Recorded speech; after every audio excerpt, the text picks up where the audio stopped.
Hello, BookTube. We're continuing with my 2023 library tour from my new home. Always exciting to do a library tour in a new home. I no longer live at Hyde Cottage. I live in this little square foot of floor space in Hyde Cottage because I can't get back up, of course. And if you are a certain age will know that once you reach a certain age and you somehow find yourself lowered to the ground, you suddenly gain mass. Several thousand tons of mass, so it's impossible. So I'll just live here from now on. I'll pee here, poop here, I'll eat here, and I'll do library tours here, since I'm perfectly positioned for that. So let's go through this bottom shelf, which is stacked and double stacked with Penguin Classics. These are all where the mass market paperbacks went to, because I gradually started replacing a lot of them with trade paperbacks that are at least a little more congenial to read.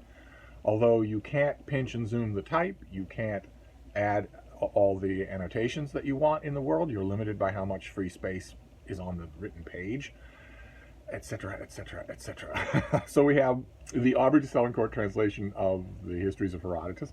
Of course, those are the limitations of these mass market paperbacks. The positives are that these are literally my oldest friends. These are my oldest bookish friends. Here we have the James Michie translation of the Odes of Horace. Somebody stapled on a plastic covering to this thing. It's a UK only mass market paperback edition that well, actually it says right in here Eric Noonan had this in Dublin. So he doesn't have it anymore. I do. Then we have Ariosto. We've seen at least one volume of Ariosto. This is the Orlando Furioso in mass market paperbacks. Volume 1 and Volume 2, which I have read and loved. There's the Aubrey de Selincourt translation of The War with Hannibal in this Penguin Classic paperback. There are the Love Visions of Geoffrey Chaucer. This is done by Brian Stone. Brian Stone moves these into modern English. And I don't believe when Penguin did these, they didn't do them bilingually. No, this is all just modern English. So this is as much Brian Stone as it is Geoffrey Chaucer. Then we have Livy, Rome, and Italy. We've seen this, how many times have we seen this? Yeah, at least 2 times.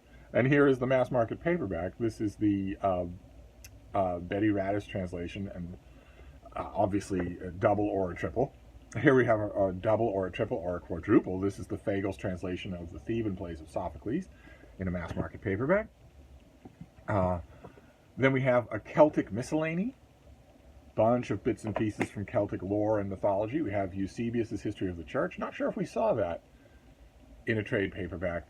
That's partly why I kept all these mass market paperbacks, even though I can't really see myself hunkering down with this. I partially kept them because if the Penguin Classics themselves are kind of ur-text, kind of DNA that I want to grow on, the Penguin Classic mass market editions are even more so. They are the ur-text of the ur-text. In these cases, I'm waiting to find the trade paperback. Once I have the trade paperback, I'll be waiting to find the edition that I want. Now, in the case of Eusebius, I don't have much to choose from.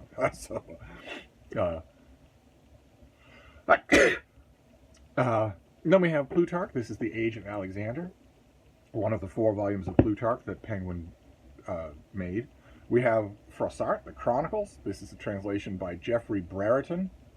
No idea. I don't remember at this point if we saw Froissart earlier in a trade paperback. The memory blurs when you're suddenly living on the floor. Then we have Cicero's Letters to Atticus. Never seen this in a trade paperback.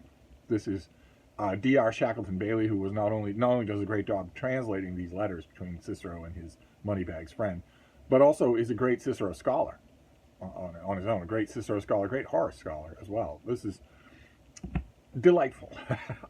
Then we have the Ryu translation of the Odyssey in mass market paperback and in prose. This was the thing that kicked off the Penguin Classic line, made them a pile of money, and completely revolutionized the book world in a way that has been it's been the subject of a number of books. We're going to get to them in this room, but I still think sometimes that it's underappreciated, that it's underestimated.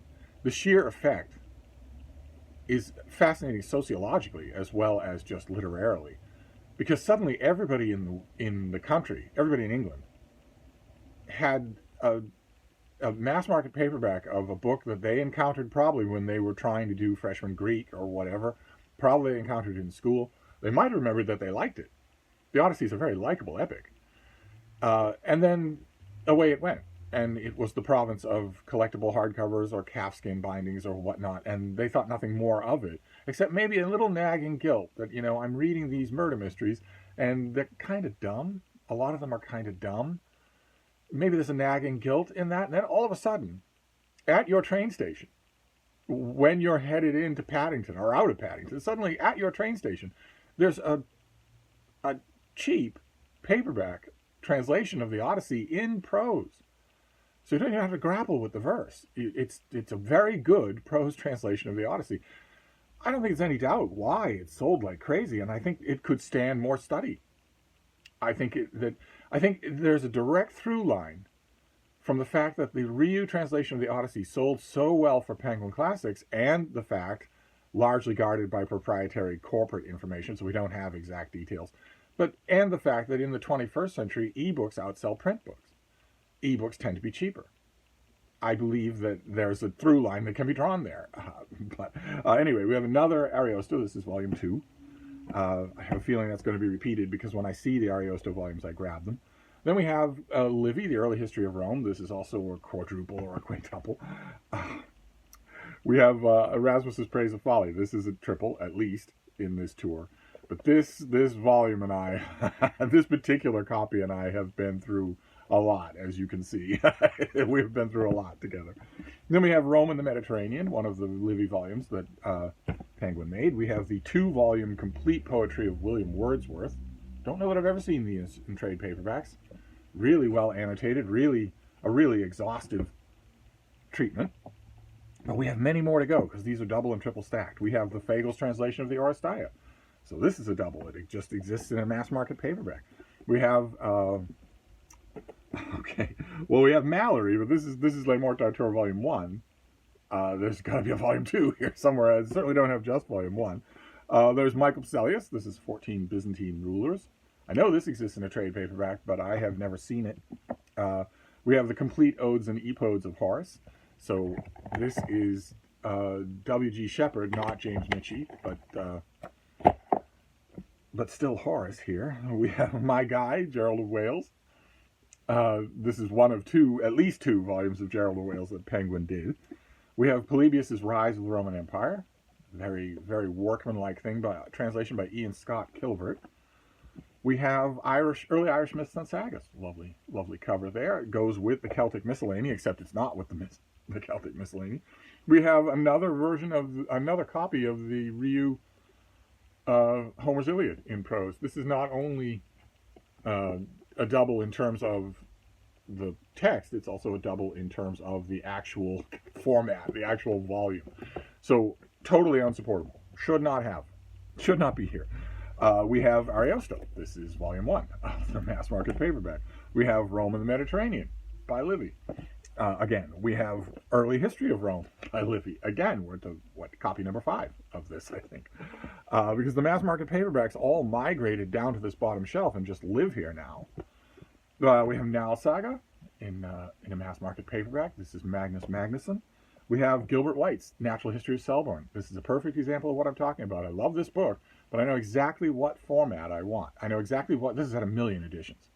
One of the most popular books that's ever been made. On the same short 5-entry list as the Bible. Even if you've never read it. If you have never read it, you should. You would see right away the charm of it all, the attraction of it. But it's had 1 million editions, and I know the edition that I want. I once upon a time had it, and I got rid of it, so it will turn up again. We have Basho, Narrow Road to the Deep North. We have Suetonius' The 12 Caesars, the Robert Graves translation. This is a triple or quadruple. We have Chaucer, Troilus and Cresside. We've seen this already. It was one of the first things we saw. Have it in a trade paperback. Do not need to keep it in a mass market. If I have it in a trade paperback, I'm never going to consult it again in a mass market. Unless the mass market has a sentimental appeal, I wouldn't. I shouldn't keep it. And the only mass market Chaucer that has sentimental appeal is the Neville Coghill of the Canterbury Tales. Then the poems of Wang Wei and poems of the late Tang. Then we have another copy of The War with Hannibal by Aubrey de Selincourt. We have the People of the Laxdell Saga, the Laxdella Saga. We have Julius Caesar's The Civil War. This is translated by Jane Gardner.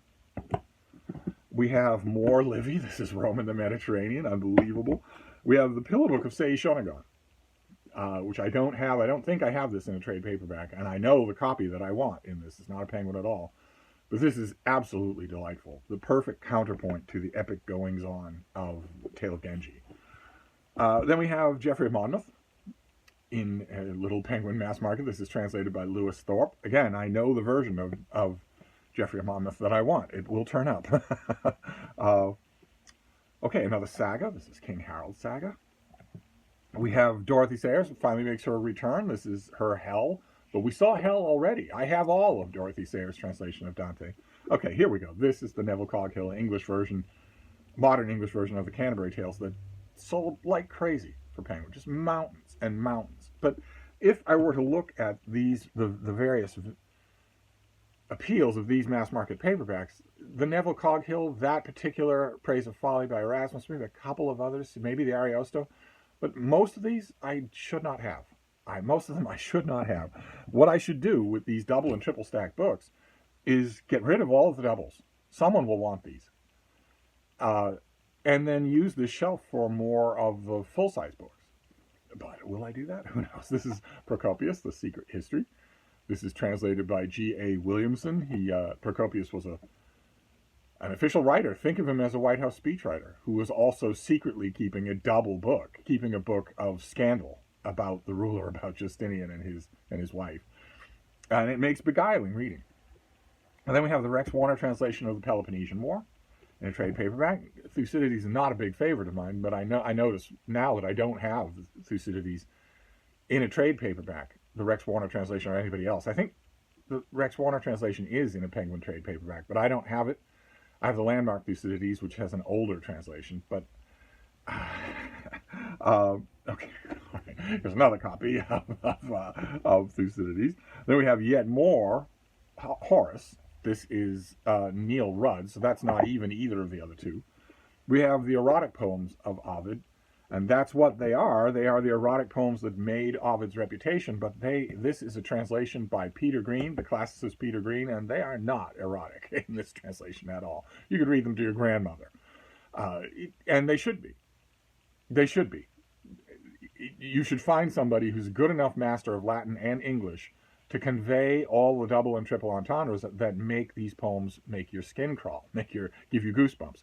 This translation does not, and the translation of the erotic poems of Ovid should. Then we have Volume 2 of Le Mortateur, so that did show up.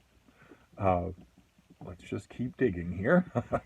Lucretius, on the Nature of the Universe, much better cover. Doesn't have Superman on it, but it's a much better cover. Gregory of Tours, History of the Franks, in a mass market paperback. There is more of Dorothy Sayers. That's the Paradiso, her Paradiso. What have we got here? Another copy of Cicero's Letters to Atticus, mainly because I just don't see it. We have Common Sense by Thomas Paine. So this is a mass market. That's Paine on the cover there. This is the mass market of the trade paperback that we saw.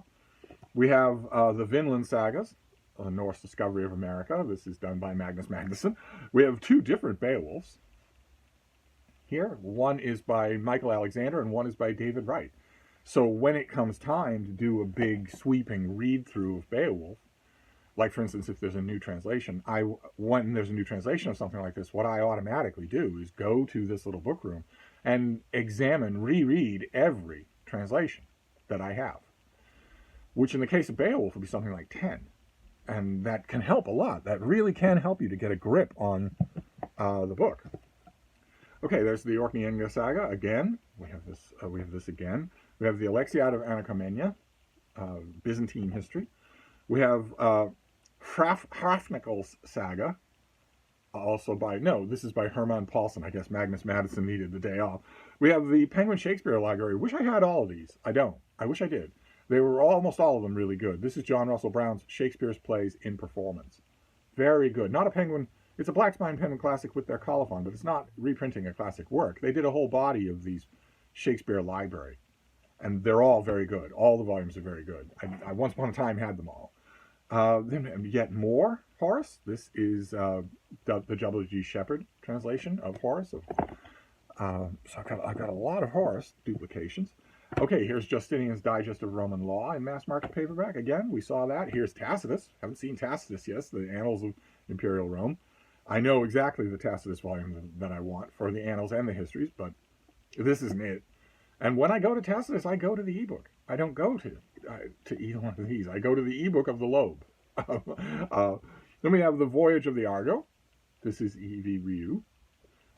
We have The Last Poets of Imperial Rome. This is a Penguin Classic anthology that have talked about how special their anthologies can be. Here they gather a whole bunch of poets whose names you probably aren't familiar with, even from, introductory Roman literature, and set them deeply in their historical context. Tons of great notes. We have another copy of The Secret History by Procopius, as I slowly bury myself here in books. That is not a bad way to go. Let's see. Let's keep going. We have Rome and Italy. Again, another copy of Livy. We have Rudyard Kipling's The Jungle Books. Fantastic. Just buried down here. Don't have the trade paperback of it. I have a version that I very much like. We'll be getting to it later in this book tour. Somebody else will have to do it because I can't get up. But I'll have somebody. It's way up there. Somebody will have to do that. We have Cicero's Letters to His Friends, Volume 1 and Volume 2. Never seen these in trade paperbacks either, and they should be in one big trade paperback, not in two volumes. These are, again, D.R. Shackleton Bailey, and they are, it's a great companion to his letters to Atticus. The other Penguin classic of Gerald of Wales, who was once upon a time one of the best-selling authors in the English language. Totally forgotten now, but I love him. I think his work is great. We have Geoffrey of Monmouth again, History of the Kings of England, another mass market paperback. We have yet another mass market paperback of The War with Hannibal by Livy. I went through a period, obviously, where I worried that the one mass market paperback that I had would fall apart, and then I wouldn't have the book. And there's no problem with that, except that times have changed. Times have changed. So not only do I have 4 or 5 mass market copies of all of these things that I love, this thing that I love, but I have a trade paperback of it, and I also have an e-copy of it, which is not going to fall apart. So there's no reason for this at all. But that's what bookshelf tours are for. We have the Guy Lee translation of the Eclogues of Virgil. Deadly dull, whereas the Eclogues are dull, but they're not deadly dull. You could find there have been really, really much better translations. There's no good reason for me to have this, except that I don't have any of those better translations yet. I don't currently have them. Then we have Chronicle of the Crusades. We've gone through this already. We've seen this before in a trade paperback. We have, here's Purgatory. Dorothy Sayers' Purgatory. So I do have all of those volumes. They're just not anywhere near each other. I'm just going to press on here. We have Ariosto again, Volume 1 of Ariosto again. We have The War with Hannibal again. This is like 6 copies of this thing that I have. We have King Harold Saga again, a duplicate. We have The Comedies of Terence. I think we've seen this twice already in trade paperback. Here we have it in a mass market paperback. It's certainly done me a lot of great service. I wrote a long essay about Terence that I loved. I loved digging into it. We have another copy of the Early History of Rome by Livy in a mass market paperback. We have, again, Ariosto, Volume 1 and Volume 2 in mass markets, because I love these things. Obviously, I must. We have Lives of the Later Caesars. This is the mass market paperback. We saw the trade paperback. This thing, every once in a while, you'll get a Penguin classic that really isn't all that well made. Penguins are known for their floppy spines. This one isn't, for whatever reason. So, as you can see, it's on its last legs. And then finally, we'll finish up with Ariosto. We once again have Ariosto. Well, this is Volume 1. So that's a lot of duplication. That's a lot of duplication. But that is the bottom shelf here. That is where all the mass markets have gone to die. So that is it for this bookcase. We're just going to move on from here. Move in the metaphorical sense. I'm not going to move at all. Everything below my clavicle is numb. But you get the point. So that's it. We'll continue tomorrow, and I'll see you then. Thank you, BookTube.